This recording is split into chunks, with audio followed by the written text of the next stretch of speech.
Micheline, à toi. Oui, désolée. Bonjour. Je vais garder le privilège de remettre le prix au comité du prix Alville-Vélil. Moi, je m'appelle Micheline Brûlé. Je suis la nouvelle directrice générale de la Fédération des milieux documentaires. Et la Fédération des milieux documentaires et auparavant, la STED, offre le prix Alville-Vélil depuis 1974. Le prix vise à souligner l'excellence de la littérature jeunesse canadienne de langue française de 0 à 17 ans et ainsi à encourager et promouvoir et reconnaître la richesse de la littérature jeunesse d'ici. Originellement décerné par la Canadian Library Association ou Association au meilleur livre publié au cours de l'année, ce prix est renommé prix Alville-Bellil au nom d'une pionnière de la bibliothèque scolaire et de la littérature jeunesse au Canada. Chaque année, nous invitons les éditeurs à participer au prix et à nous soumettre leurs œuvres pour la jeunesse en nous envoyant 2 exemplaires de chaque titre paru l'année précédente. Les membres du comité du prix Alville-Bellil lisent, analysent et évaluent toutes les œuvres soumises. Sans le travail bénévole de ces bibliothécaires, ce prix ne pourrait pas être remis. Donc, je tiens à remercier chaleureusement Marianne Bellé, Catherine Roy, Julie Gagnon, Stéphanie Lamotte et Christine Thibault pour leur travail. Et je vais céder la parole à Catherine Roy qui va vous présenter les finalistes du prix Alville-Bellil. Mais en fait, on va présenter, bonjour tout le monde, en fait, on va présenter les finalistes tous ensemble. Donc, mais avant de commencer à faire la lecture d'extraits de ces œuvres-là, je tiens à souligner à quel point on a été impressionné par la richesse des œuvres présentées. Pour moi, c'est la 3e année comme membre du jury pour le prix. Et puis, cette année, je dois dire que ça a été particulièrement difficile de s'en tenir à 5 finalistes. Les délibérations ont été un peu crève-cœur parce qu'il y avait tellement de qualité, de richesse. Le choix a été déchirant. On a même demandé à Micheline si on pouvait avoir 6 finalistes, tellement c'était difficile pour nous. Donc, félicitations à toutes les autrices et auteurs, illustratrices et illustrateurs du Québec et puis de la communauté francophone du Canada pour le travail remarquable. Donc, sans plus tarder, je vais laisser la parole à Marianne pour la lecture d'un extrait d'une des œuvres finalistes. Merci. Merci Catherine. Bonjour tout le monde. Alors, je vais vous présenter le premier finaliste qu'on a sélectionné. C'est Perruche. Perruche de Virginie Beauregardé, publié aux éditions La Courte Échelle. Donc, Perruche, c'est un recueil de poésie. C'est l'histoire d'un garçon qui, malheureusement, a laissé la porte de sa maison ouverte peut-être 1 seconde de trop, puis sa perruche est partie, elle s'est envolée. Donc, on suit ce petit garçon-là pendant un petit moment de sa vie où il vit le deuil de cette perruche-là. Mais comme on le sait tous, dans la vie, il ne se passe pas seulement une chose, donc on l'accompagne aussi à travers les difficultés qu'il vit dans sa famille, les chicanes que ses parents ont, comment ça va à l'école, toutes ces choses-là. Donc, c'est vraiment un recueil de poésie empreint d'émotions fortes. On passe de la tristesse à l'espoir dans chacune des phrases de ce recueil-là. Alors, je vais vous lire un court extrait. Dans ma vie, les batailles s'alignent, comme des choses à faire dans un agenda barbouillé. Je ne sais pas si je suis fort ou faible, ni prince, ni guerrier. Je ne suis armé que d'une épée en plastique. Quand j'ai perdu mon oiseau, j'ai senti l'air m'insulter, mon ventre se percer de tristesse, ma tête devenir un nid de larmes. Le matin de l'Halloween, notre oiseau s'est envolé. Ma mère l'a appelé de tous les côtés de la maison et mes poumons se sont déguisés en roches friables. Alors voilà pour le premier extrait. Merci. Alors maintenant, c'est de nouveau mon tour. Alors moi, je vous présente Neuro, un roman publié chez Québec Amérique par François Gravel. François Gravel nous amène dans la tête de Louis, un jeune neuroatypique. Ce roman marque particulièrement par la narration, son originalité, mais il critique également le pouvoir de certaines grandes compagnies. En effet, Louis a intégré la société très jeune, quand ses parents se sont rendus compte de ses très grandes facultés intellectuelles, notamment en calcul. Ce roman-là montre également la solidarité entre 4 jeunes vulnérables face aux dérives possibles de ce pouvoir-là. Donc, allons-y pour une petite incursion dans les réflexions de Louis. Alors, je vais vous lire un court extrait du premier chapitre où il nous raconte quand ses parents ont accepté de le vendre à la société. Je vais essayer de respecter le flot des pensées de Louis, mais je vous remercie à l'avance de votre indulgence parce que vous allez voir que c'est pas facile. Donc, en plus, la société s'engageait à me donner des cours sur les émotions. Les cours seraient donnés par les meilleurs spécialistes et peut-être qu'un jour, je deviendrais tellement bon que je serais capable de reconnaître pas seulement mes émotions, mais celles des autres aussi. Mais d'après mes parents, c'est une autre paire de manches. Ça veut dire que ça risque de prendre du temps. Ils disaient aussi qu'il ne fallait quand même pas rêver en couleur. C'est une autre de leurs expressions bizarres. J'ai vérifié sur Internet. Il y a des dictionnaires pour les expressions. Ça veut dire qu'il ne faut pas faire des rêves impossibles. Je ne comprends pas exactement ce que ça peut faire, puisqu'un rêve, c'est un rêve et c'est impossible de toute façon. Mais souvent, je ne comprends pas les expressions et il paraît qu'il faut les connaître pour apprendre les émotions. Et comprendre les émotions, ça aide à communiquer. Mais ça, c'est un peu compliqué pour moi. Mais au moins, je connais des centaines de mots et je peux faire des phrases, c'est déjà ça.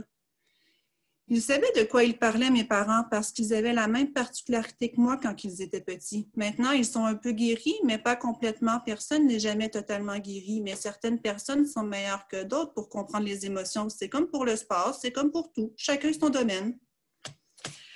Alors, je termine en félicitant encore une fois François Gravel pour ce tour de force.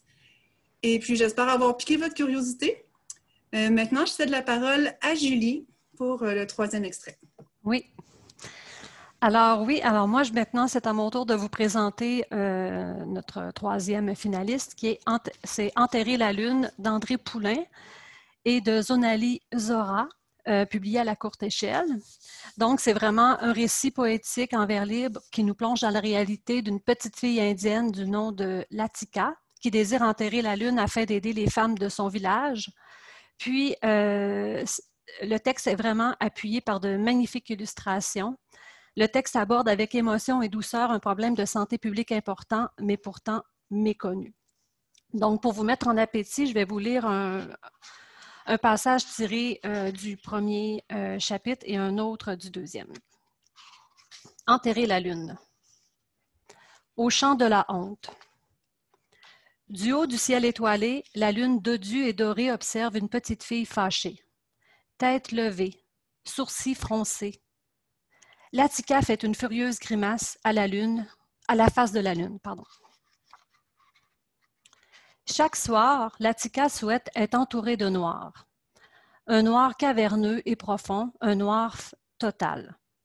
Elle rêve d'une nuit sans lune, sans clarté. Chaque soir, Latika trottine derrière sa sœur, sa mère, ses voisines. Elle suit les femmes qui avancent silencieusement sur le sentier qui mène au champ où rien ne pousse. Chaque nuit, femmes et filles vont au champ de la honte. Toujours la nuit, jamais le jour. Dans le champ désert à la sortie du village, des ombres s'accroupissent sur le sol sablonneux. Saris relevés, tête baissée, les femmes restent à l'affût. Elles guettent le moindre signe de danger.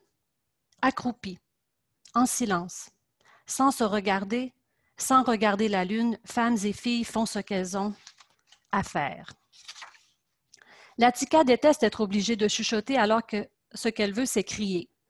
Crier des mots cassants, des mots tranchants, crier des insultes à la lune. Car cette lune effrontée éclaire trop bien les femmes accroupies, car cette lune effrontée l'empêche de se cacher. Chaque nuit dans le champ de la honte, Latika n'a qu'une seule pensée, qu'un seul désir, enterrer la lune. Chaque matin, Latika se rend à la rivière avec son seau vide. Chaque matin, Latika revient de la rivière avec son seau plein. Elle marche lentement. Cou raidi, dos bien droit, un seau d'eau renversé et il faut tout recommencer. Chaque matin, Latika doit se dépêcher d'aller à la rivière. Malgré sa hâte, elle prend le chemin le plus long. Par le chemin le plus long, elle évite les garçons sans souci. Ces garçons insouciants s'amusent tout le temps, ces garçons espiègles ne sont jamais obligés de porter des seaux vides ou des seaux pleins. Ces garçons si libres ne sont jamais obligés de se cacher, jamais obligés d'aller au champ de la honte. Chaque matin sur la route de la rivière, la jalousie pique la tika. Une jalousie aussi mordante qu'un dard d'abeille. Dans le tumulte de la rivière, la tika plonge son seau. Dans le tumulte de la rivière, la tika aimerait noyer sa jalousie, mais elle n'y parvient pas. J'espère que ça vous a piqué la curiosité. On vous recommande beaucoup ce récit poétique. Merci beaucoup.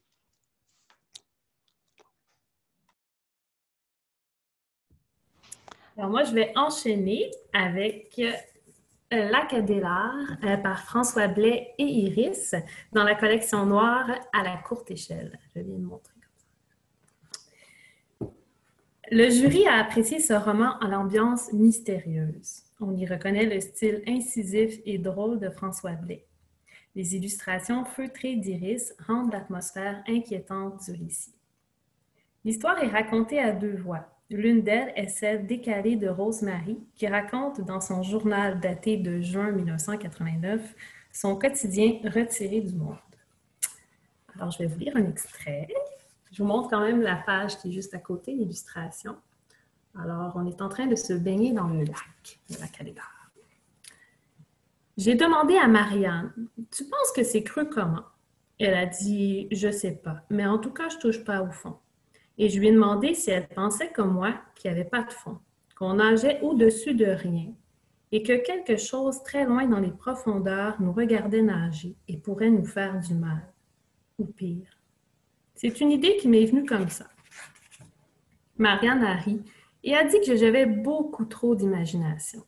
Mais quelques secondes plus tard, elle a dit « L'eau est vraiment froide, tu trouves pas? Viens, on va se sécher. » Mais l'eau n'était pas si froide. Et je pense que Marianne avait l'impression, comme moi, que le lac n'avait pas de fond et que quelque chose nous observait loin en dessous. Voilà. Alors, je vais passer la parole à Christine pour le dernier finaliste. Merci. Merci Stéphanie. Alors, le 5e finaliste est, comme 3 autres des livres présentés ce soir, édité par La Courte Échelle. On voulait donc souligner l'excellent travail de cette maison d'édition. Et à titre plus personnel, et comme plusieurs d'entre vous peut-être, j'ai grandi avec La Courte Échelle et c'est vraiment un plaisir pour moi de continuer à découvrir de merveilleuses œuvres grâce à cette maison d'édition. Alors, sans plus tarder, le 5e finaliste, c'est Peigner le feu par Jean-Christophe Réel. Alors, c'est un petit recueil de poésie qui dépeint avec justesse les soucis qui peuvent accompagner les jeunes alors qu'ils font leurs premières armes avec les aléas du secondaire. Foisonnant de puissants vers, il laisse quand même place à l'espoir de s'évader un jour de ce passage obligé. Je vais vous lire quelques extraits, mais il y en aurait eu tellement à lire, tellement c'est bon.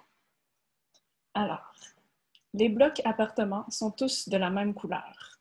Les cours sont petites, elles sont lourdes. Ma nouvelle école est immense. Ma nouvelle école est une forêt où je me perds souvent, où je fais semblant de comprendre. J'essaie de trouver les ruisseaux, je n'assimile pas les directives. Les explications sont floues, je n'ose pas lever la main. Il y a déjà plein de devoirs à faire et je ne trouve pas les ruisseaux.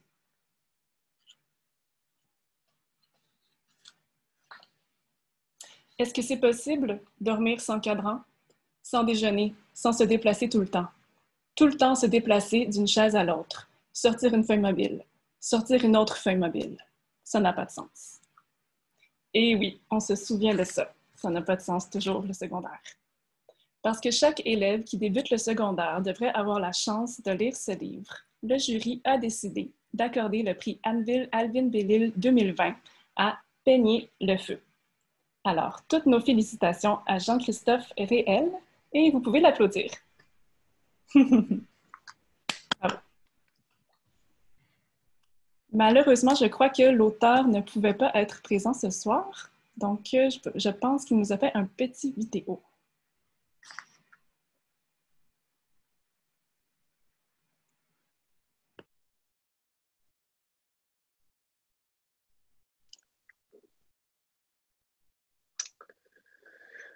Bonjour, merci beaucoup.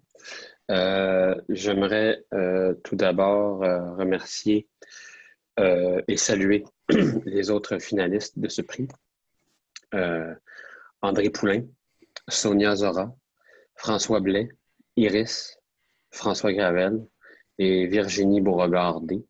Ce sont tous d'excellents livres et c'est un honneur pour moi de figurer aux côtés d'humains aussi talentueux. Je remercie les membres du jury d'avoir choisi Peigner le feu. Ça me touche beaucoup. C'est un livre que j'ai écrit très vite en l'espace d'un mois. Je me suis remémoré certains souvenirs de jeunesse. Je me suis aussi projeté dans une vie qui n'était pas la mienne. Peigner le feu, c'est des souvenirs de ma vie, mais c'est aussi une fiction, c'est celle d'un garçon qui vit l'absence de son père. Dans la vraie vie, j'ai eu la chance d'avoir un père présent, mais je sais que c'est pas le cas de plusieurs adolescents et plusieurs adolescentes. Alors, avec ce livre, mon but était d'aborder l'anxiété que peuvent vivre les jeunes, mais aussi le manque d'amour. Étonnamment, j'en ai reçu énormément depuis l'apparition de ce livre-là. Plus jeune, je ne m'intéressais pas du tout à la littérature. Je regardais les livres dans la bibliothèque de l'école et ça m'effrayait. Je me disais qu'il y avait trop d'histoires à lire pour une seule personne. C'est peut-être pour ça aussi d'ailleurs que j'ai eu de bons commentaires par rapport à Peigner le feu. Je crois que jamais bien loin du gars qui a peur d'ouvrir un livre. Dans la liste des lauréats du prix Alvin Bellil, j'ai vu le nom de Gilles Thibault. Si je me remémore mon secondaire, je crois que un des seuls livres que j'ai lus et que j'ai aimé, c'est La Nuit rouge. C'est un honneur pour moi de figurer aux côtés de lauréats comme Gilles Thibault, Marie-Francine Hébert, François Gravel, Sonia Sarfatin et Micheline Marino, qui m'a tenu en haleine avec Rouge Poison quand j'étais plus jeune. Ce sont, à mes yeux, des monuments de la littérature jeunesse au Québec. Je ne fais évidemment pas partie de leur catégorie, mais le fait de penser que j'ai pu donner l'envie à une personne de lire davantage de poésie me comble plus que tout et me rend très heureux. En 2016, un très beau livre a gagné le prix Alvin Bellil. Il s'agit de Hochelaga, mon quartier, qui met en lumière des poèmes écrits par des écoliers du quartier. J'ai été étonné de ne pas voir davantage de recueils de poésie dans la liste des lauréats. Je suis d'autant plus fier de voir qu'un recueil de poésie peut gagner ce genre de prix. En littérature jeunesse, il y a de très bons romans et de très bonnes BD, mais il existe aussi de très bons recueils de poésie qui gagnent à être lus et connus. En ce sens, je crois que le prix Alvin Bellil est particulièrement important. Il met en lumière des œuvres qu'on n'aurait pas nécessairement lues autrement. Recevoir un prix, c'est flatteur. Par contre, le plus important pour une autrice ou un auteur, c'est d'être lu. Depuis la sortie de Peigner le feu, j'ai eu d'innombrables témoignages et d'histoires entourant ce livre-là. Il y a quelques semaines, une mère m'a écrit pour me dire que sa fille de 8 ans s'endort chaque soir avec une copie de Peigner le feu. Pour moi, le vrai prix, je l'ai déjà gagné. Il est là. Il est dans cette anecdote-là. Donc voilà. Merci encore et ça me touche énormément et bonne fin de soirée.